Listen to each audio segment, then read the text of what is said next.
林燕生以为结婚5年，我所有的傲气和自尊心都已经被他磨平了，所以当着我的面和其他女人在办公室大玩医生护士的变装游戏。婚后想尽一切办法羞辱我，生理期强行要我，还嘲讽我在床上一动不动像个死人，并迷之自信地认为这辈子除了他不会再有别的男人要我。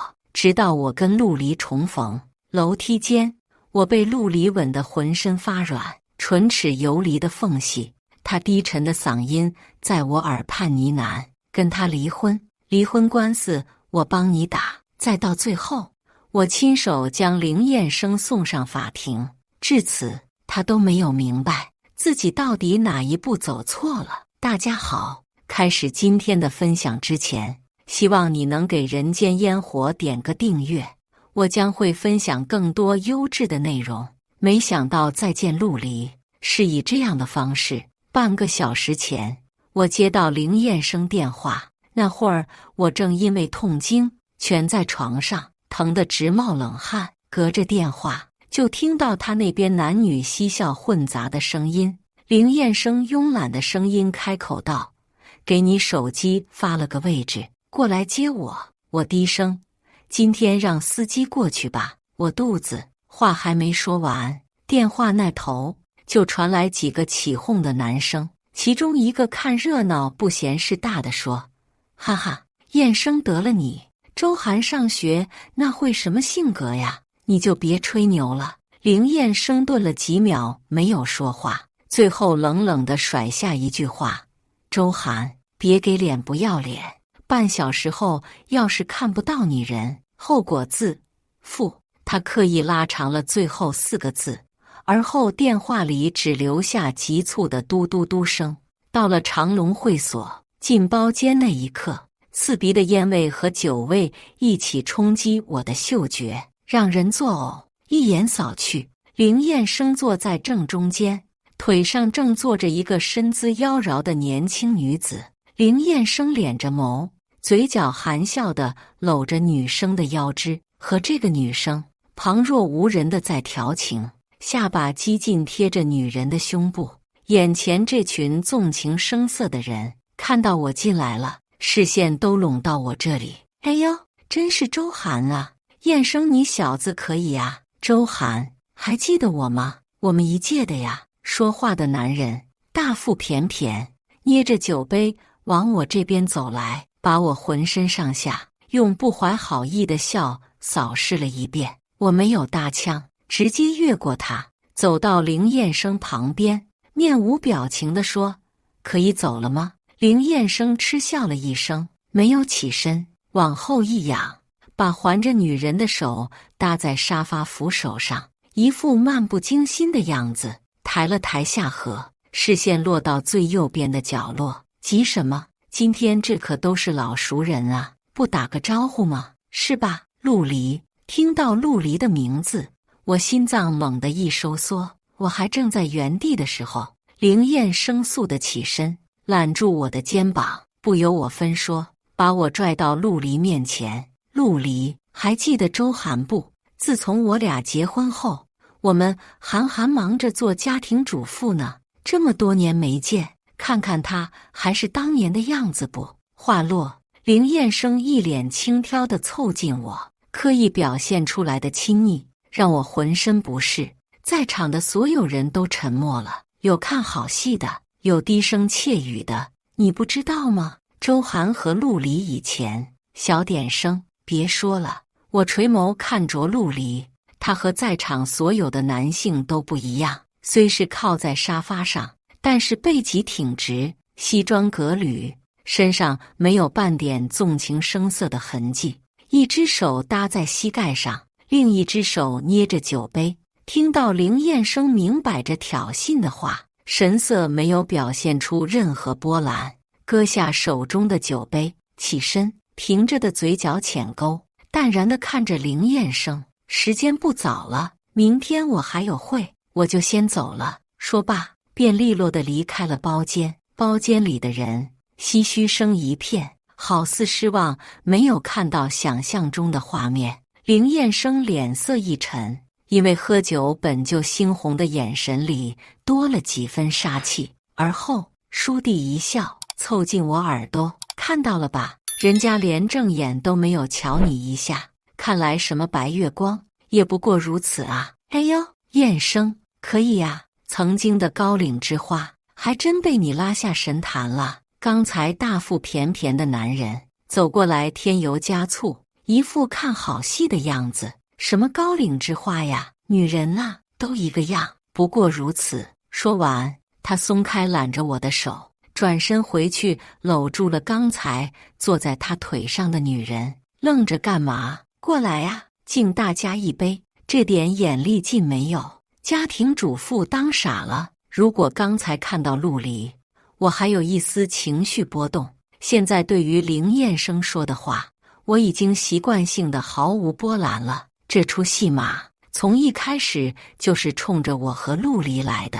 在茶几上甩下车钥匙，我便径直离开了。身后传来林彦生愤怒的声音：“我 TM 让你走了吗？”周围的人一片哄笑声。出了会所，会所的自动门打开的那一瞬，我看到熟悉的身影站在门口。阴雨的天气里，水雾氤氲，他站在门口，正在点烟。小小的火苗窜起，他偏头用手拢住火，点着了烟，然后看到了出来的我。四目交汇的一瞬间，时间仿佛静止了。他侧身看着我，眼神里迅速闪过一丝微妙的情绪，许是哀其不幸，怒其不争。很快，他视线从我身上挪开，望着远处，吐着烟圈。我从他身边走过，打开手机，准备打车。雨天过了几分钟，平台依然显示正在排队寻找司机中。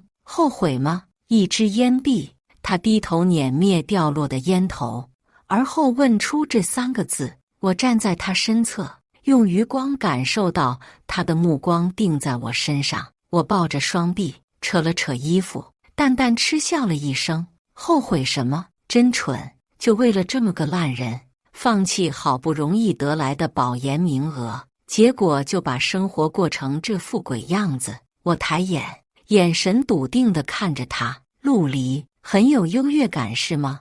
以赢家的姿态高高在上，俯视落败者一地鸡毛的生活，一定很爽吧？赢，呵呵。他无奈地摇头笑了笑，再次抬眼，眼里多了几缕落寞和忧伤。住哪？我送你回去。不必了，我说我送你回去。他拔高音量，字字笃定。我说不必了。2个人四目相对，僵持不下，直到滴滴车停到会所门口，打了双闪。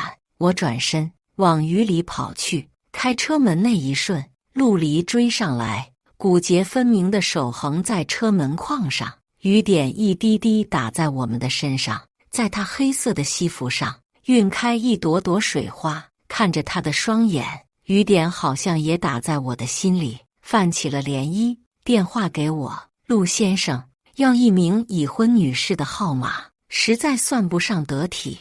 我看着他湿漉漉的眼神，一时分不清里面到底是雨天的水汽氤氲，还是他眼底的苦涩。我只知道，再多几秒，在他面前，雨水就要把我所有的骄傲全都浇灭了。我必须马上走。我弯腰上了车，拉着车扶手要关门，他僵在原地，用力抓着车门框不松手。到底走不走啊？司机见状往后斜睨，不耐烦地说道。几番僵持下，我再次向内拉车门，他方才松手。车子驶离会所，透过后视镜，我看到陆离站在雨里一动不动，直到他的身影越来越小，渐渐淹没在后视镜淋漓的雨水中。晚上林彦生到家，已经是凌晨3点了，一身的酒气凑近我，发了疯似的吻我。我不耐烦地推开他，今天不行，我来例假了。哼，是来例假，还是因为今天见了旧情人，心里春心荡漾了？林彦生，你是不是有病？昏暗的光线下，却难掩他眼神里的愤怒。他压着我的身体，目光直直地盯着我。我实在烦了，便扯开睡裙的肩带，头别过去，像以往每个夜晚一样，淡淡地说了句：“要做就快点。”下一秒，他的吻密密麻麻落在我的脖颈上，一边吻我，一边在我耳边压低声音说：“说你爱我，说呀。”见我没有反应，他身子用力往前一挺，我咬着牙抓着床单，一句疼痛声都没有发出来。2分钟后，他从我身上下去，往旁边一躺，翻了个身，落下一句：“每次都像个死人一样。你以为陆离就会喜欢你这样的？别做梦了。”直到第2天早上看到床单上的殷殷血迹，他才仿佛像是动了什么恻隐之心，喊陈妈给我炖了一碗鸡汤，还让陈妈叮嘱我今天去医院检查一下。我盯着床头还冒着热气的鸡汤，想起无数次他这种给你个巴掌再给你颗糖的把戏。巴掌就是巴掌，不会因为给了颗糖就变了性质。可惜他根本不懂这一点，还以为我会对他这种屡试不爽的把戏感激涕零。我起身走到卫生间，把鸡汤倒进了水池里，而后走到床边，撕下今天的那页日历，看着薄薄的日历本，告诉自己还有25天，一切都快结束了。几天后，我精心打扮了一下，准备去许西晴说的业内大佬的聚会。下楼却撞见了凌燕生的妈妈，看我下楼，一脸的鄙夷，拎着药包，阴阳怪气地说：“打扮得这么妖艳，又是要去哪儿？结婚5年了，肚子一点动静都没有，养个母鸡还知道下蛋呢，也不知道我们家燕生到底看上你什么？光漂亮有什么用啊？要家世没家世，要……”这些话我耳朵听得都快起茧了，没有理会他的话，我就径直往大门走。见我走了，他妈在门口拔高音量大喊：“哎，我话还没说完呢，给我把中药喝了再走啊！”跟凌燕生结婚5年，本来他妈就看不上我，再加上一直没有孩子，所以隔3差5就弄来一些中药让我喝，当然多半都被我偷偷倒掉了。从大4辍学以后，我就没有正式工作过。好在凌燕生不在的时候，我一直没有停止学习，自考了本科，又偷偷去读了非全日制的研，考了律师资格证。虽然这一路走来比常人艰难很多，但一切都是值得的。许西晴用他这几年认识的资源，带我认识了不少人，推杯换盏。酒过3巡后，我看到了角落里捏着酒杯的陆离，一直注视着我的方向。我忘了，他现在是国内排名前3律所的首席律师。明明当时在学校里，我们是比肩奔跑的人，可是5年间，我们却拉开了这么大的距离。许西晴看到正在一边的我，顺着我的视线望过去，而后意味深长地凑近我说：“我听说任陆离现在可还是单身哦？那跟我有什么关系？”我装作漫不经心的样子，抬手吞下杯里的酒。少来了你，跟你认识这么多年，我还不知道你。他现在可是国内排名前3律所里的首席律师，你觉得人家犯得着还来这个场合吗？我想醉翁之意不在酒吧，况且再过20天。你也马上好了，带我再多认识一些人吧。许西晴白了我一眼，也就没再往下说了。几圈酒后，我头已经开始晕晕乎乎了。这个时候，凌燕生的电话突然进来，我走到安全通道，接通电话，听我妈说你出去了。我跟许西晴出来吃个饭，跟她吃饭需要穿晚礼服吗？果然那个老女人又告状了。我一会就回去，先不说了，你最好给我说实话。还没等他把话说完，我就把电话挂了。凌燕生天天花边新闻不断，毫不避嫌的左拥右抱，谁能想到他的妻子连出个门，竟然都要报备得这么详细？身后响起熟悉的声音，是陆离。我转身对上他的眼神，陆先生，偷听别人讲话也不是什么道德的事情吧？说罢，我起身准备离开，他一把抓住我的手腕，声线突然温柔下来：周涵，你这几年到底过的是什么生活？跟你有关系吗？我甩开他，他却拦住我，逼得我往后退。在快要撞到墙的时候，他速地护住我的腰，把我抵在墙上。一瞬间，两个人的距离近得能听到彼此急促的呼吸。看着他的眼睛，我下意识地避开，想要挣脱他，他却把我扣得死死的。别动，书弟。安全通道外传来几个男人的声音：哎，刚才明明看到陆离往这个方向来了，怎么一转眼人不见了？外面有人找你，你放开我。我小声说，他头又俯低了一些，更靠近我的脸。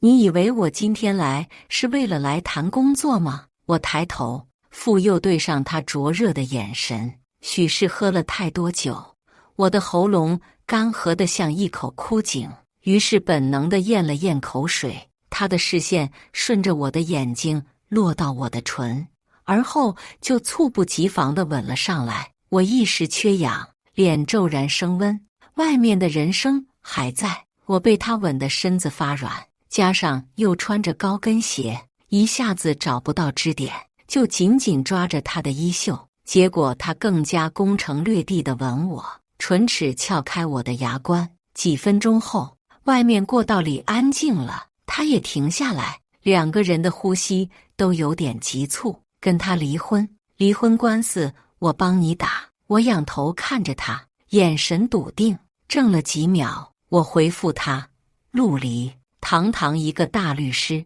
你这是要知三当三吗？他突然笑了起来，一双桃花眼饶有兴味地看着我说：我只说帮你打离婚官司，什么时候说要做三了？你当然，如果是你周涵的话，可以做。他眼神里的欲潮还没有褪去，还没等我回答，欲又吻下来。我整个人轻飘飘的，他滚烫的手在我腰间盈盈一握，隔着一层薄薄的衣料，手心的温度像是电流一样导入我身体的每一个细胞，唇齿游离的缝隙。他喘着粗气，低声说：你知道我这几年找你都快找疯了吗？然后像个受了委屈的孩子一样，额头抵在我的肩膀上。你怎么忍心？这话一出，我在难掩自己的情绪，所有的抵抗在此刻决堤。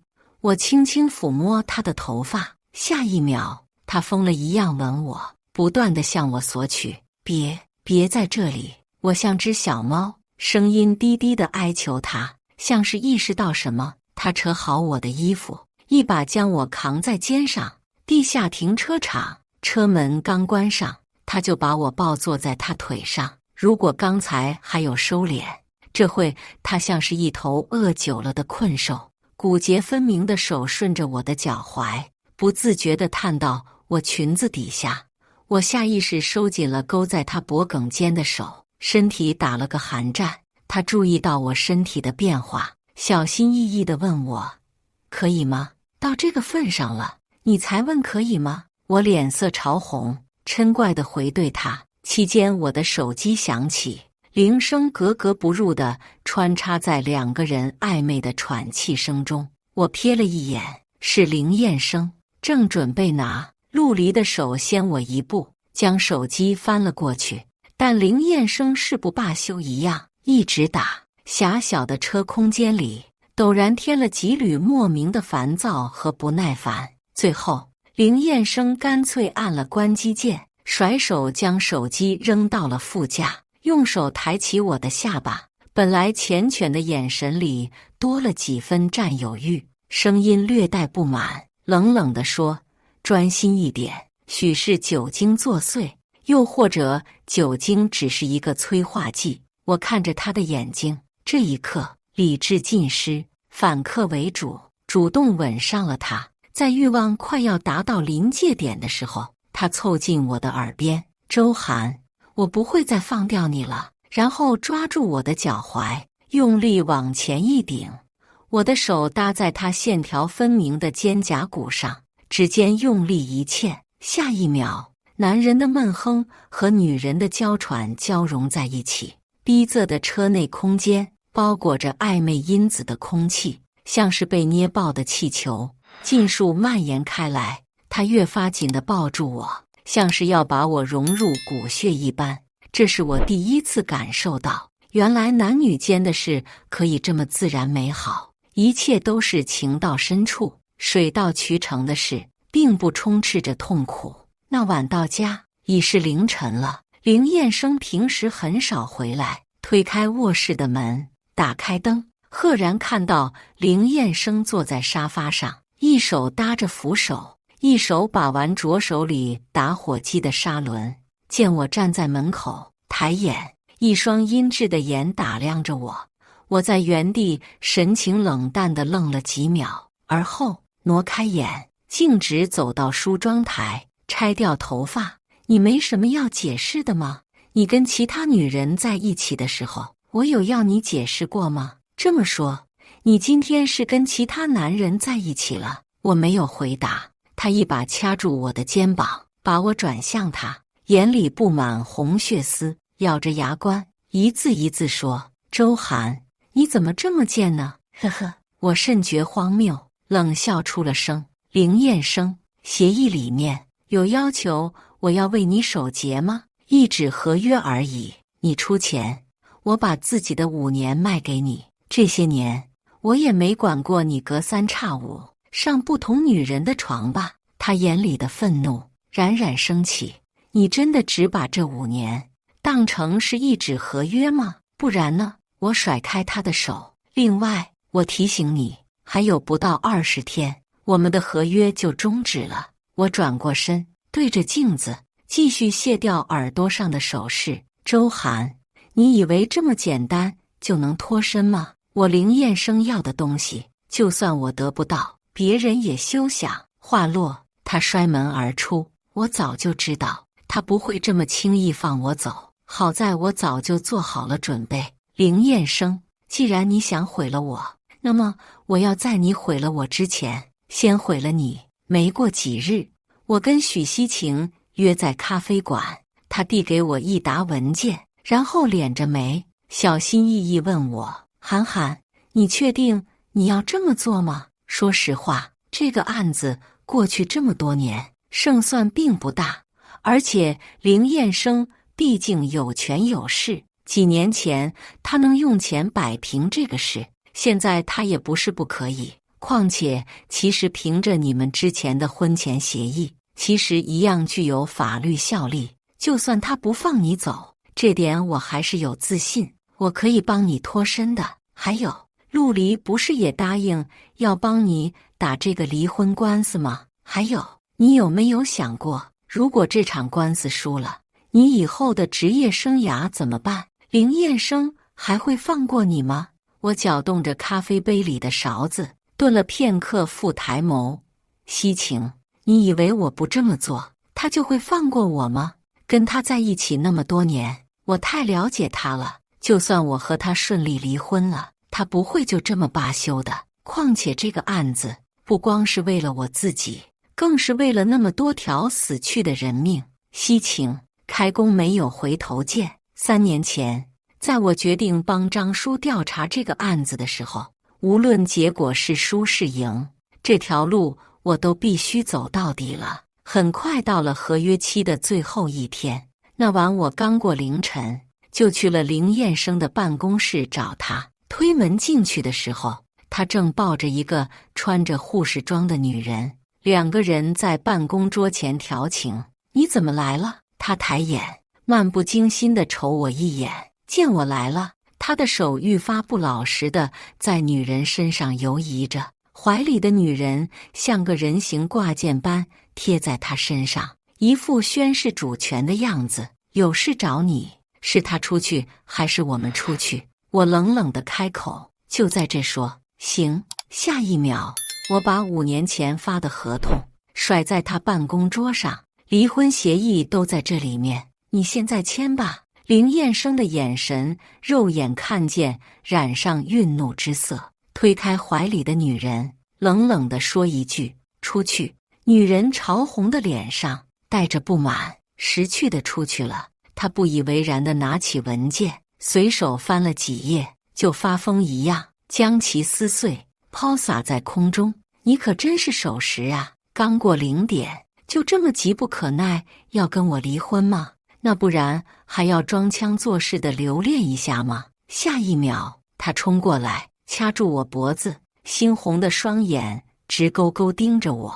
周涵，你的心真是一点都捂不热呀！5年前，要不是我给你钱，带你们出国找最好的医生，你妈妈现在早就投胎都投了几回了。这5年，你衣食无忧，这些年林太太的生活是你努力到死都换不来的。现在你这么轻易就想把我踹开。听完他的一席话，我真是觉得荒谬极了，冷笑着说：衣食无忧，既然林太太的位置这么好，那么谁要谁拿去。男女力量的悬殊，他有力的手掐得我喘不过气，最后看我脸憋得通红，他才松手，一改凶狠的神色，突然软下来，一把抱住我。好了好了，都是我不好，我们不闹了行吗？我都是因为太爱你了，如果你是因为这几年我跟其他女人的事不开心，那我答应你，我改，我一定改。我就是希望你能够像其他女人一样，为我吃一点醋，让我看到你心里是有我的，所以才……我突然一阵反胃，觉得恶心得很。在他把我抱得越来越紧的时候，我在他耳边不动声色地说：爱，林燕生，你根本不配谈这个字。爱我，你不会用我妈的救命费作为交易让我跟你结婚，你更不会在协议上写下婚后5年我必须履行夫妻之事，不能继续上学，也不能出去工作这样的不平等条约，美其名曰让我安心做林太太，实则只是毁掉我所有视为宝贵的东西，让我跟社会脱节，好让我5年后也可以心甘情愿地继续做你的傀儡。许是第一次听到我把他心底的想法全盘托出，他松开我，眼神里露着不可置信。从小到大，你养尊处优，没有你得不到的东西，可是居然有人当众拒绝你的追求，你怎么能忍受这种感觉呢？所以这5年，你绞尽脑汁地羞辱我，贬低我，只是为了满足你内心那点可怜的自尊心。你闭嘴！他红着眼，仿佛要吃人一般。我上前凑近他一步，一副向死而生的姿态。林燕生，我已经没什么好失去的了，大不了命给你，但是你不一样，所以履行我们的合约，结束这场荒谬的交易，是我们之间最好的结局。我转身准备离去，他低沉的嗓音响起：周涵，难道这5年你真的从来没有爱过我吗？我一丝一毫没有犹豫，笃定地说出那2个字：从未。另外，你跟你妈不是都很好奇为什么我一直没有怀孕吗？因为从跟你发生关系的第1晚，我就没有断过避孕药。2天后，林燕生在离婚协议上签字，并且在离婚当天发了一条微博，配文：你必须接受，有些人的心就是捂不热的。高调的在媒体上露面，跟大家说是他主动跟我解除婚约，明明这5年是他的花边新闻不断，但是果然金钱就是力量，舆论一边倒的不断攻击我。不光如此，之前我投简历的所有律所都无一例外用同样的理由拒绝了我。许希晴通过较好的业内关系打探到，果然是林燕生搞的鬼，不单单是律师行业，我的名字几乎被拉入所有正儿八经企业的黑名单。我早就料到他不会这么轻易罢休的，这些操作不过是图穷匕首现罢了。那你接下去什么打算？要不找陆离帮忙？陆离在业内有话语权，而且家里还有红色背景，一定能帮你搞定的。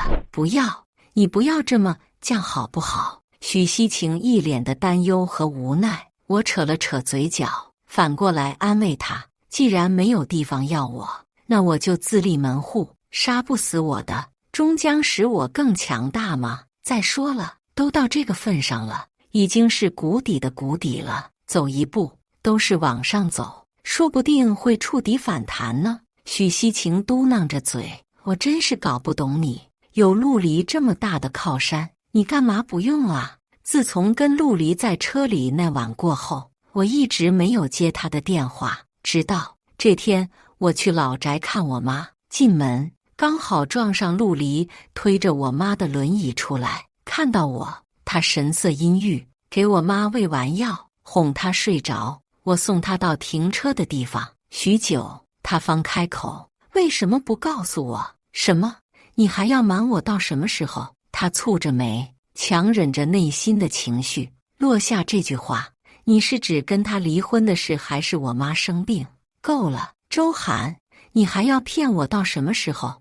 你跟那个人渣签的什么婚前协议？我心里一紧，谁告诉你的？许西晴还是我吗？所以你是打算一辈子都不跟我说实话是吗？区区500万，你就把自己卖了是吗？我起身和他四目相对，呵，区区500万，我突然心底一阵委屈，苦涩地笑了起来，然后吸了吸鼻子，说：你知道你如此嗤之以鼻的500万，当时是我妈的救命钱吗？你当然不懂，像你这种从小含着金汤匙出生的人，你根本不会体会普通人为5斗米折腰的无奈。你明知道我根本不是这个意思。他神色软下来，一脸心疼地说：那你是什么意思？气氛一瞬间僵持不下，陆离眼眶一下子红了。我难过的是，发生这么大的事情，你宁可去找他，你都不来找我是吗？周涵，你到底心里有我吗？他声音颤抖，眼神暗淡下来，难掩里面的哀伤和失望。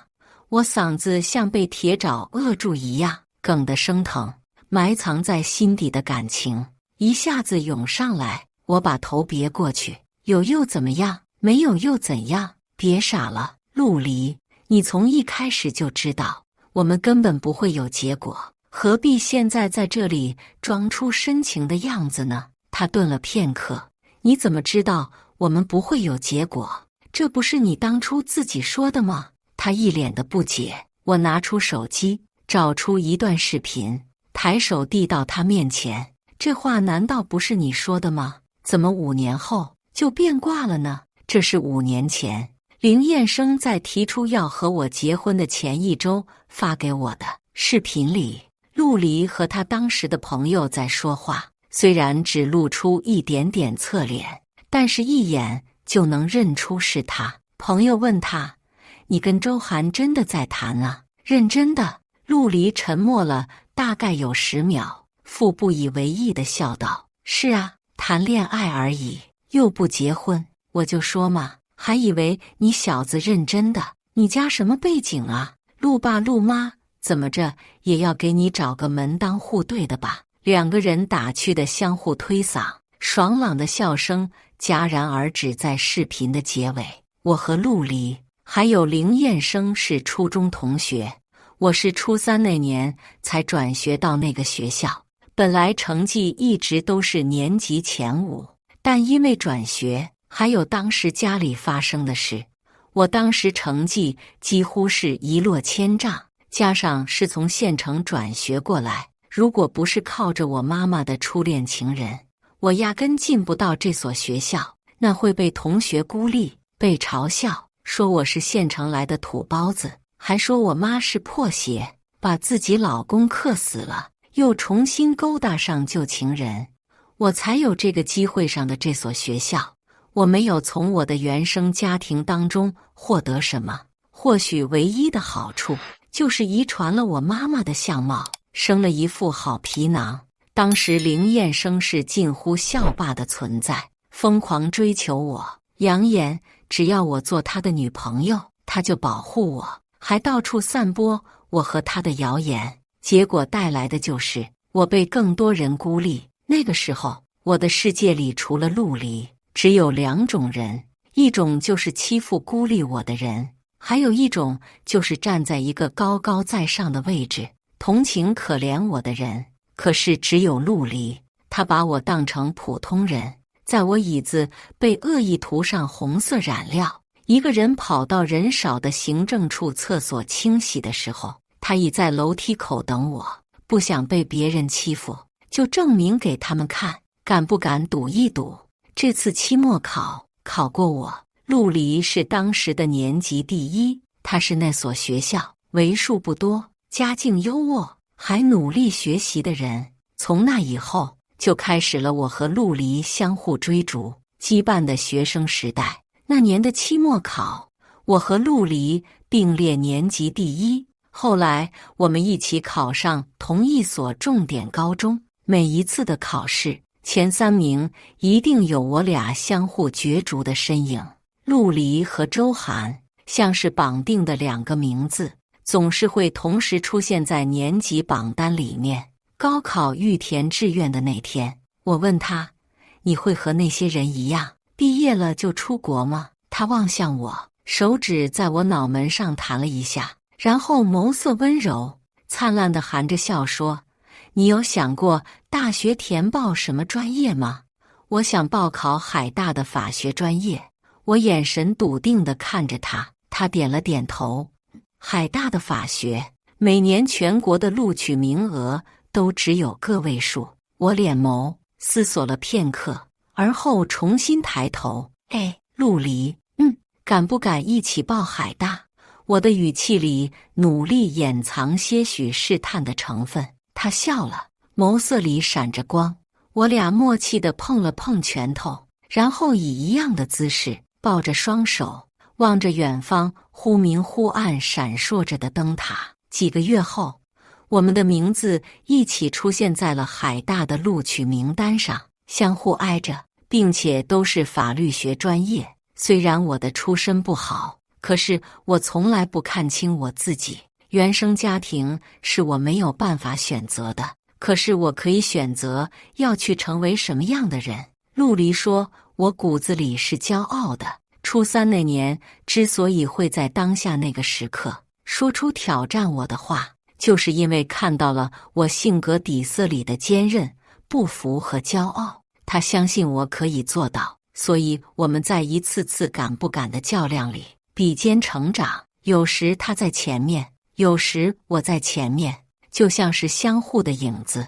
这样的平衡，直到5年前被彻底打破了。在争取保研名额的时候，我好不容易争取到了，有机会能在校期间就可以进到全国前3的律所实习。可是我妈却得了癌症，化疗手术费对于当时的我来说就是一笔天价费用。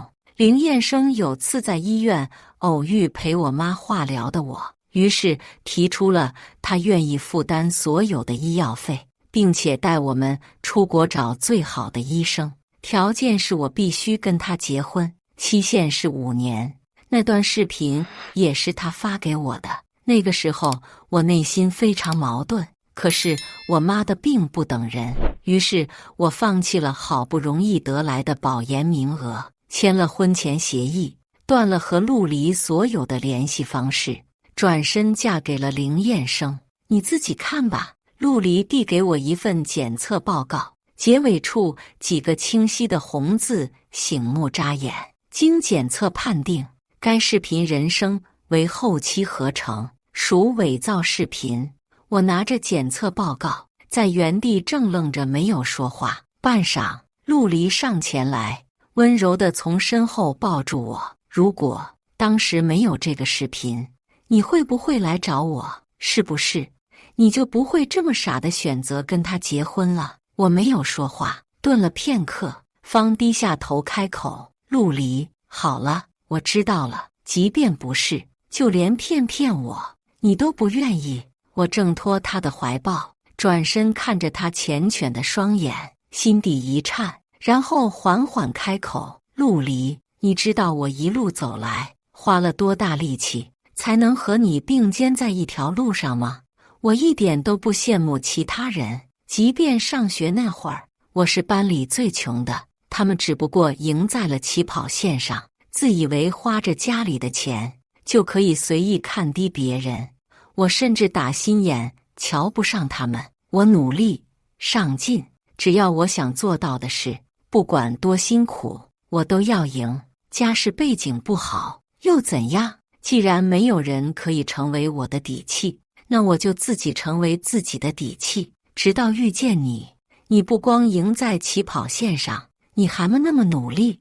你跟他们所有人都不一样。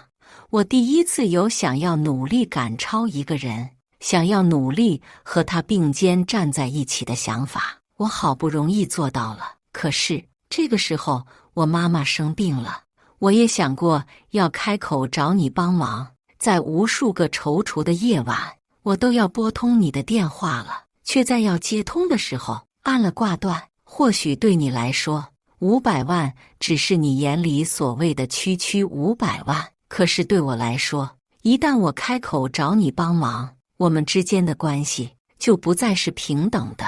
听完我的一席话，陆离的眼眶肉眼可见的红了，嘴角浅勾，苦笑着愣在原地，想要过来抱我的双臂，悬在半空，最后只好落寞地放下。最后，他脸眸像只受伤的野兽，棱角分明的五官下，却是掩藏不住的难过和忧伤。好，我们不说从前了，好不好？以后我们好好的。我强忍内心的不忍心，装作一副决绝的样子，开口：对不起，陆离，我现在真的没有心思。那天在车里究竟算什么？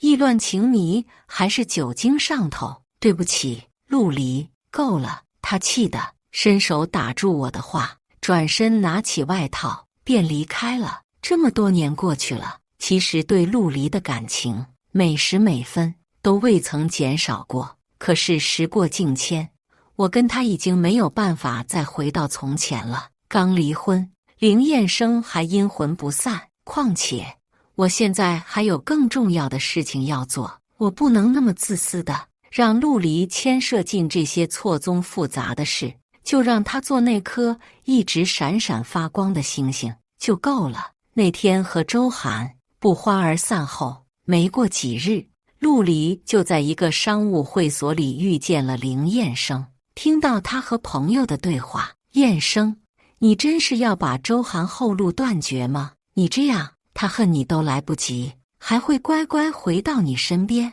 林燕生翘着二郎腿，敞着衬衫领子，嗤笑了一声：女人，你不对他狠一点，他就真把自己当个人了。我已经断了他所有的后路，看着吧，不出几日，他就会摇着尾巴回来求我了，是吗？我想未必吧。陆离捏着酒杯，神情从容地走进包间，众人闻声，视线汇聚。林燕生刚才不以为然地笑沉了下去，而后又站起来，挑衅地走到陆离身边。怎么，陆大律师看来对被我玩过的女人很感兴趣啊？但是周涵床上功夫可不行，一动不动跟个死人似的，实在扫兴得很。我们陆大律师要是真喜欢，念在我们曾经同学一场的份上，我倒是可以给你介绍几个活好的女人。众人闻言哄笑起来，陆离的眼神晦涩不明，但是却让人不自觉背后升起一阵凉意，仿佛深不见底的黑洞，暗藏汹涌。对方若再多说一句，就要把人吸进去搅碎一般。他晃了晃手里的杯子，鼻息揶揄一笑：林燕生，上学那会儿你就蠢，要不是你爸估摸着初中毕业能不能混个职高文凭都难说，还以为这么多年多少该有点长进。有没有可能是你没本事让女人在床上满意呢？话一出，林燕生双唇紧闭，只字未发。末了，陆离凑近凌燕生耳朵根，用只有2个人才能听到的声音说：“至少周涵跟我在一起的时候，我们一晚上可是要了很多次。”陆离嘴角一勾，然后站直身子，拔高音量说：“另外，周涵的事以后就是我陆离的事，以后谁再让我听到诟病他半个字，就不用在这个圈子里混了。”我陆离说到做到，有闲工夫在这闲言碎语，我奉劝各位，不如回去好好理理自家公司的烂账。此话一出，在场所有的人都傻眼了，都识趣的闭了嘴。然后陆离便转身，干脆的离开了。再见到凌燕生，是在法庭上。多年前，凌家正在新建的楼盘工地上发生了一起工程事故，当时死了5个工人，还有4个工人受了重伤，最后却以简单的工程事故赔了受害者家属一些钱就了事了。其中受伤的一位就是找我帮忙的张叔，因为当年的工程事故，他现在身上还挂着尿袋。有一次，无意中在凌燕生公司门口遇见了要讨个公道的张叔，从那开始，我就一直在调查当年这起漏洞百出的工程事故。凌燕生大概死也想不到，自己怎么还会因为这么多年以前的事，作为被告人被传唤到了法庭，而对方的辩护律师竟是他自信满满以为会再重回他身边的我。第一次庭审就进行了整整8个小时，看着我在法庭上有理有据地递交一份份资料、检测报告，凌燕生在被告席上眼神凶狠，直勾勾地看着我。一审结束，刚出法庭，突然一个人影冲到我面前，我还没来得及反应，一双有力的手就挡在了我面前，是陆离。冲过来的人是凌燕生的母亲，见打我没有得逞，她破口大骂：“你这个不会下蛋的野鸡，吃里扒外，你到底安得什么心？我们凌家真是倒了8辈子霉，才会遇到你这个扫把星，请你注意你的用词，以你刚才的行为，已经构成恶意重伤了。”陆离一副刚正不阿的样子，替我反击了回去。书弟一松手，凌燕生的妈妈就故作姿态躺在了地上，搁那大喊大叫：“够了，妈，你还嫌不够丢人吗？”凌燕生走了过来，看了一眼地上的妈，然后眼神转向我，突然一改庭审上冷冰冰的姿态，笑意盈盈地说：“涵涵，好了，别闹了，我知道你是气我没有主动来找你，都是我不对，家务事就别让人看笑话了，跟我回去好不好？”我被他的话逗笑了，向前一步，眼神毫不躲闪地注视他。凌燕生，第一，我们已经离婚了；第二，这可不是什么家务事。而后，我凑到他耳朵边，带着冷冰冰的笑意，吐出几个字：“最后，我会不惜一切代价，让你牢底坐穿。”我一副向死而生的姿态。临走前，我俯身看着坐在地上的凌妈，冷冰冰地抛下一句：“您倒是会下蛋，可惜下的是个坏种。”几年前，那时候凌燕生父亲刚过世，他不听取集团股东的意见，私自签了一份工程单，但是当时的建筑材料是不合规的，工程负责人百般劝诫不能开工，他为了赶工期，执意让工人按原计划进行，于是这样一个豆腐渣工程酿成了不可挽回的悲剧。事后他用钱息事宁人，还把一切嫁祸给了在事故中丧生的工程师傅，说是他执意开工。好在当时张叔碰巧听到了工程师傅和凌燕生深夜的那场争执。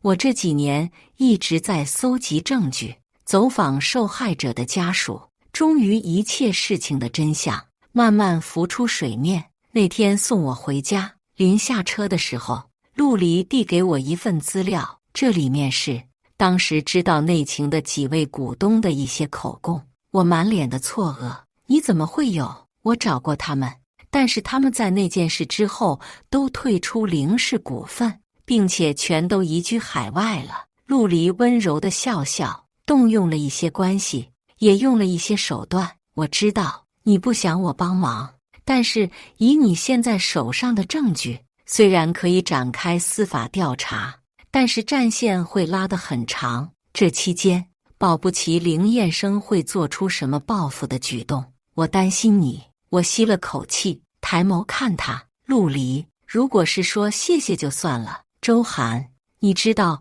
我想听的是什么？他眼里满是缱绻，伸手捻起我耳旁的碎发。好啦，快上去吧，这几天我都会来接你。陆离，其实你不用这样的，如果我偏要呢？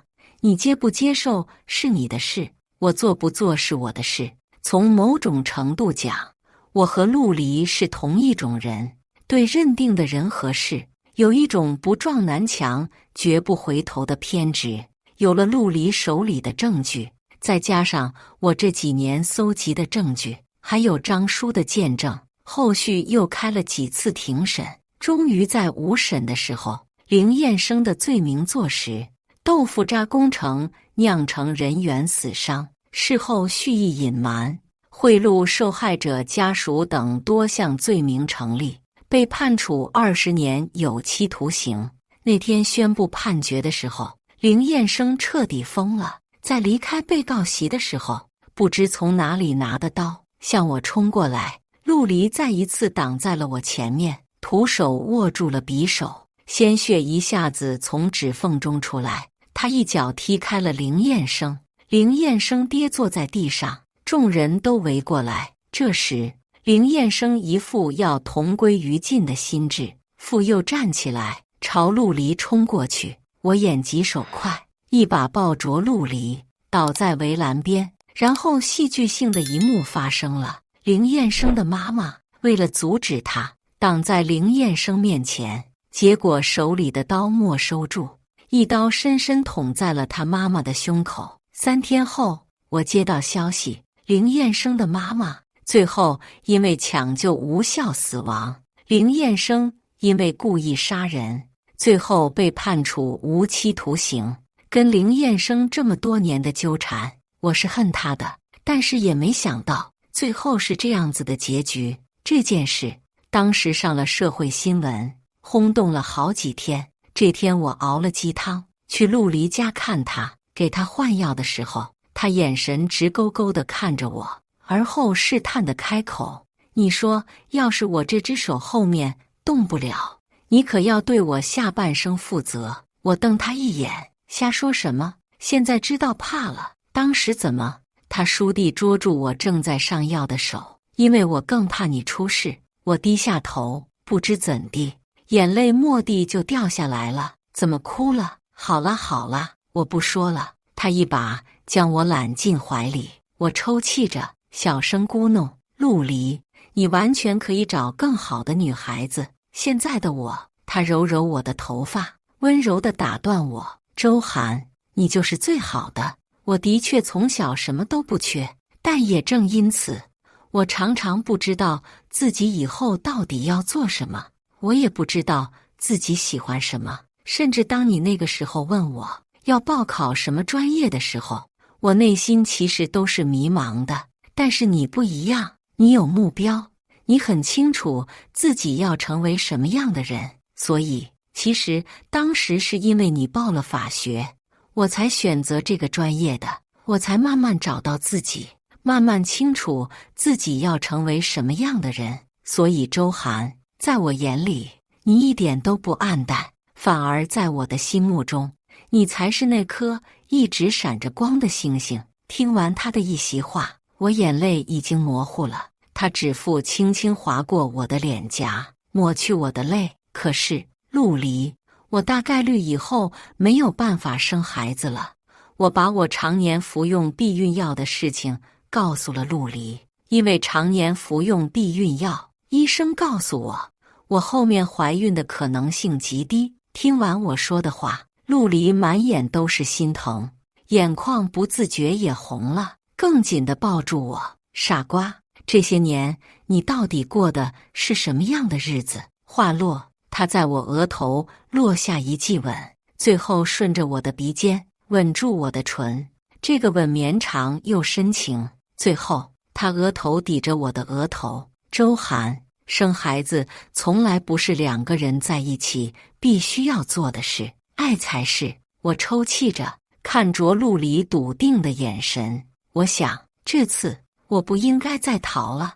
我主动勾住陆离的脖子，上前吻了上去。是，发生了这么多的事，我已经不再是从前的周涵了。可是人应该要有重新开始的勇气，更何况有陆离在我身边，我还怕什么呢？相爱可以抵万难，有这么好的爱人在身边，即便往后还要共同面对很多坎坷，但是有一句话不是这么说的吗？道阻且长，行则将至。那件事过后，陆离很快便同我结了婚，安顿我妈妈，见双方家长，领证到筹备婚事，几乎一气呵成。我问他，其实我不急，你不需要为了让我安心刻意。他笑笑，用鼻尖蹭我的鼻尖，宠溺地说，小没良心的，你是不急，但是我急。3年后，我的律师事务所正式成立，那段时间忙得焦头烂额。陆离心疼归心疼，但是他了解我，知道只要我想做的事，天塌下来我也必须完成。所以婚后这几年，他成功晋级成了家庭主妇，乐衷于给我煲各种汤。最开心的事就是看我把汤喝完，然后满脸期待等着我的评价。这天照常加班回来，刚喝了几口汤，结果胃里一阵翻腾，我捂着嘴直奔洗手间。陆离在后面跟着，嘴里咕哝，这次这么难喝吗？我研究了一下午呢。他轻拍我的后背，给我递温水，你想吃什么？我重新给你做。不是啦，汤很好喝，我可能是最近太累了，这几天经常反胃。经常？陆离脸眸小心翼翼地问我，我愣了几秒，才明白他的反问。10分钟后，他从药店买了一堆验孕棒上来。我从洗手间出来，一脸的闷闷不乐。陆离观察到了我的表情，立马把我揽到他怀里。没事啦，这样也好啊，我就可以一心一意照顾你。我坐在他腿上，勾着他脖子，然后在他耳边轻轻落下一句，怎么办？看来以后你要更辛苦了。陆离顿了几秒，不解地低头看我。我拿出刚才的验孕棒，明晃晃的2条红杠跃然眼前，一时之间2个人都失语了。我素的眼睛就模糊了，陆离的眼眶也肉眼可见地红起来。2个人就这么在原地无声抱了很久很久。末了，他在我耳边声线略带颤抖地说，周涵，我们一定会越来越幸福的。我使劲点了点头，眼泪沾湿了他的衣襟。以上就是今天分享的故事，大家有什么想说的、想吐槽的，欢迎在下方评论交流，也更希望能给人间烟火点个订阅，我将会分享更多优质的故事内容。